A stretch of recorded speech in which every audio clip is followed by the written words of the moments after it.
chat is now requiring that I name my new child LeBaron Johnson. What do you think about that, Hogan? I mean, Hogan's a great name. It is a great name. I think this is way older than your audience, but I'm a big Seinfeld guy. And there was an episode where George wanted to name his kid 7 after Mickey Mantle. You should name your kid 47. Okay. How about that? And how about that? Just use the number. That episode. I love that episode. Yeah, there you go. Yes. We are massive Seinfeld fans on here, and I know it does date us, but actually, you know what, Hogan, it doesn't, because Seinfeld is like the #1 streaming show on Netflix every single year. It's like continues to be the #1 streaming show, so it's reaching it's like timeless comedy. And yes, you're right, the 7 episode, maybe 47. Okay, very good. There you go. That's my advice. Okay, so Hogan, your advice, maybe you were the one who advised President Trump to move his inauguration indoors. Can you talk us through that, obviously? And then I want to get to the hearing stuff. Well, I wasn't the one who advised him of that, but listen, you're talking about some security risks. I think we're all worried about that. I mean, it's not like far-fetched to think someone would try to assassinate him for a 3rd time. We've already had 2 warnings here, and paying attention to that is very wise. I was concerned the whole time. Is there a parade? And if so, does he have like a bulletproof Pope mobile? I don't know. When he goes out to speak, is he going to be behind or in some type of bulletproof glass or cage? I didn't understand that. But now when you find out the temperature is going to be around 12 degrees, a lot of people were concerned. And I think Trump understands, as you know, at the end of the day, he really is a host. He wants you to enjoy your time around him, enjoy your time at his properties. And I think he took a look at the weather and went, you know what? Let's just move it inside. By the way, he's loaded up his calendar with so many events. It's not like you're going to have, fewer than one chance to see him. You got many opportunities now with a rally and other things. So he understands what the crowd wants to see. Monday can't come soon enough. I mean, obviously, we got to get this guy sworn in. I'm so excited for what he's going to usher into this great republic that has been so destroyed for the last 4. But I think moving inside probably the right move. I wanted to be outside in the cold and watch it, but hey, any way I can see this man get inaugurated, get sworn into office, I'm here for it. So the security threats that have been talked about by Bongino, that have been talked about by various others, one, pure incompetency from the Secret Service. We've seen on many different occasions, including and not up to and not limited to just last week when a dude with 3 knives and a machete got into the United States Capitol when Trump was there. Trump was going to be there for Jimmy Carter's lying in state. Yep. And then there was a car bomb outside. The Capitol Police briefed everybody on that. I think they're trying best to cause people to not panic, but it does seem unsafe. DJI, the biggest drone manufacturer in the world, Chinese drone company, just released all their geofencing. So you can fly drones right up and over the White House now. You can fly them up and around the Capitol. And way smarter people than us, with better sources than us, are saying this is dangerous. Yeah. We need to take precautions for this. We just listened to Kristi Noem talk a little bit about that. So you're saying that those threats are very real, Hogan? Yeah, I'm concerned about it. And knowing what I know, having worked in the White House, listen, that roof is covered with snipers and anti-terrorism, weapons, et cetera. And so you'd think anytime any object came close to the White House that wasn't authorized, it would be taken out immediately with no questions asked. So that does make me a little nervous. Again, more information here for the American people is better. 2 words I think are going to be prominent in the Trump term, and that's transparency. Yes, when you want to know what's happening. Yeah, Hillary has her 30,000 emails that she gets rid of, et cetera, et cetera. But then accountability. Once you find out she has them, what are you going to do about it? Same thing applies to drones or any of these other deep state actors, et cetera, who continue to try and work and cobble together groups to stop the duly elected president and his agenda from moving forward. But in and around this complex, I can promise you, when you have someone like Kristi Noem at DHS, when you have someone like Rubio at State, and Pete Hegseth at DOD, not only are they going to get to the bottom of this and let the American people know, they're going to hold people accountable and they're going to stop any such activity that would dare threaten this president. And by the way, this should happen for any president. You don't let drones, unidentified or otherwise, fly over the White House or the Pentagon or any of the CIA headquarters or any place. It's ridiculous and has to be stopped. Yeah, I mean, it's crazy that there was such lax security at Yeah. the White House. And since we're on this subject, I just want to get your opinion quickly here, and then I want to talk the hearings. Bro, I've been to the White House Yeah. a lot of times, and you worked at the White House. Sometimes I went at your invitation, Yeah. and I had to stand there on a rubber mat with drug sniffing dogs, uh, doing, you know, getting it, really like making sure I don't have drugs, okay, Yeah. anywhere on my body. Let's just say, okay, very much. It was like a Diddy party, like making sure, okay, that there was, you know, that I was, that there was nothing left unchecked, Yeah. and so I, you know, luckily I didn't have any drugs on my body, but like, dude, I wasn't getting into the White House with a bag of cocaine. Right. And nobody was, actually. And I've been through that, like time and time again, every time I went to the White House. Yo, let me tell you, there was no way I was getting in with anything that they didn't want into the White House when you guys were running a very tight ship. Yeah, lo and behold, not only was there one bag of cocaine found at the White House, there were like a bunch of bags of cocaine found at the White House. Secret Service, according to our sources, say there were 3 baggies that they were able to find. How'd that happen, Hogan? You know, there are people in the president's closest bubble that, you know, don't really have to worry or be concerned about the same security that you or I would have to worry about when we went into that building. Some people have a security detail and they can drive right through, and there's no worry about that because whoever's inside the package, we call it, you know, has unfettered access to the building or to the president. They can do those types of things. So who knows? And look, I know this is a lot of speculation on whose cocaine it was, but you know, you do have somebody who had a known admitted problem with cocaine in and around the White House at that time. That'd be like inviting the Hamburglar to your backyard barbecue and being like, who ate all the hamburgers? And who can figure this out? Or Chris Christie. Yeah, or Chris. That's fair.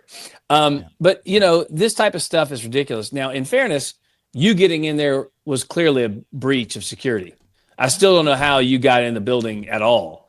But you managed to slip through somehow. So maybe we do need to tighten it up a little bit. But look, I mean, again, the security questions that have been unanswered during this administration have to be answered before Trump takes office, or at the very least in the first week, month of when he's there. And I think he's put some people in place that are going to ask those tough questions and make sure these types of attempts don't happen on his life. And if there is somebody planning something, they're stopped way early, because again, this nation can't go through something that tragic, that earth shattering.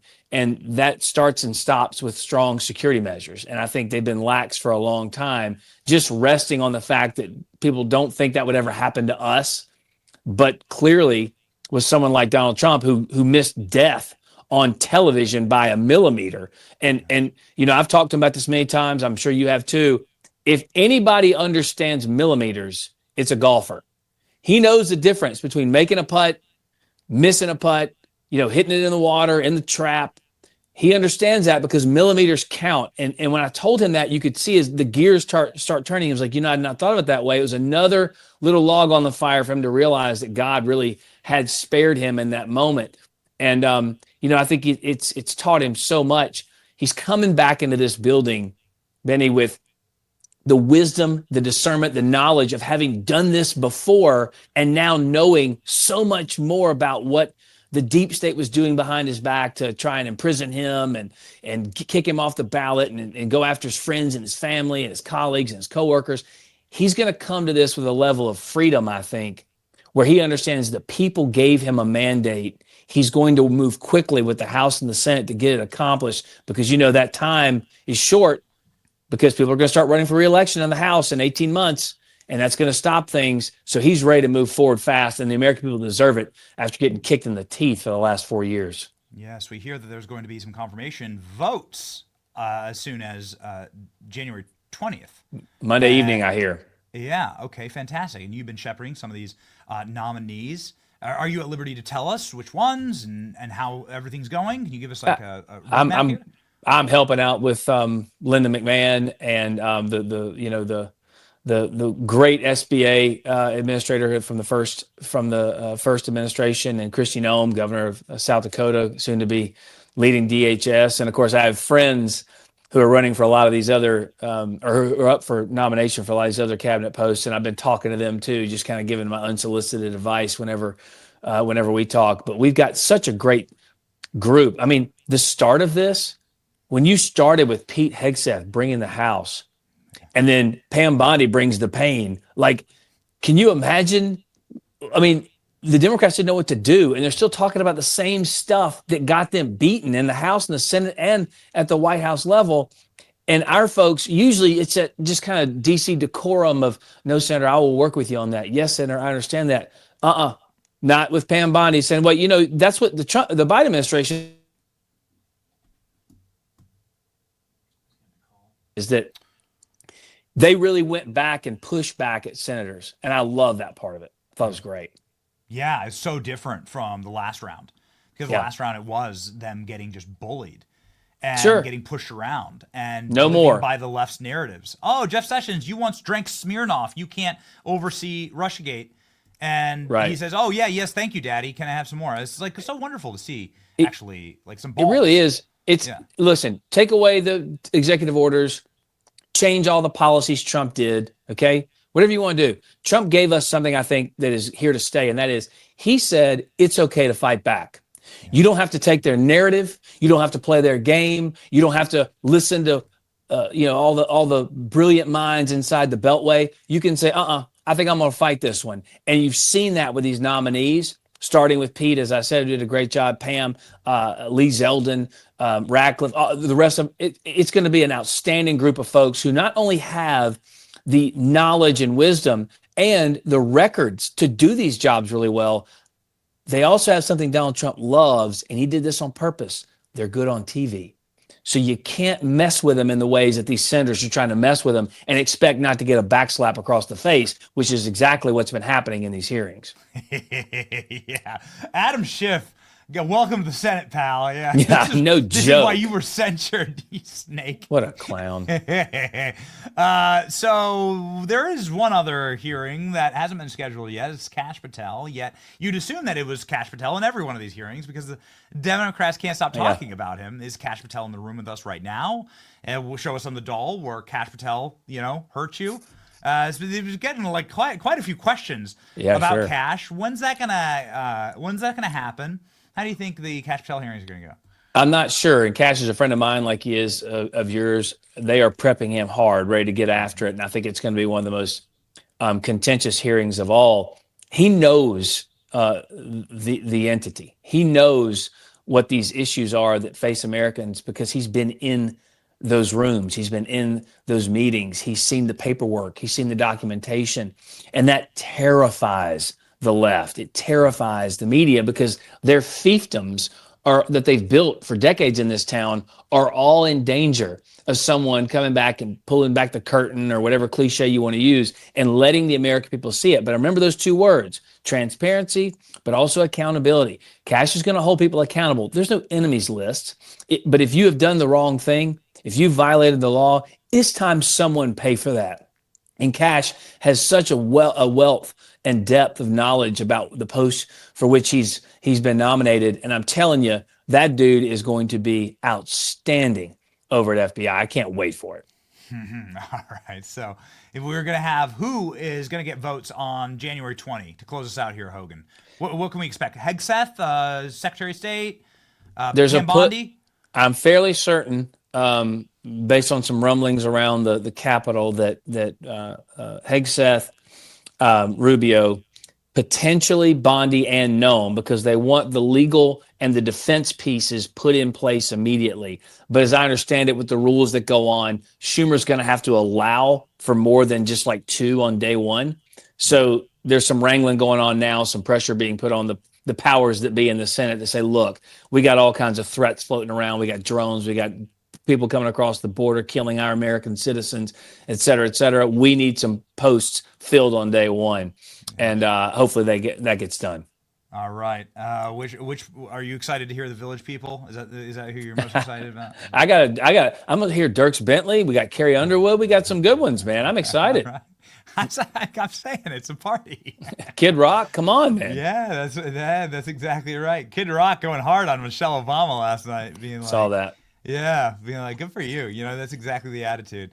That's Unity, a lot of electric energy, very exciting, and man, it's good to be back, Hogan.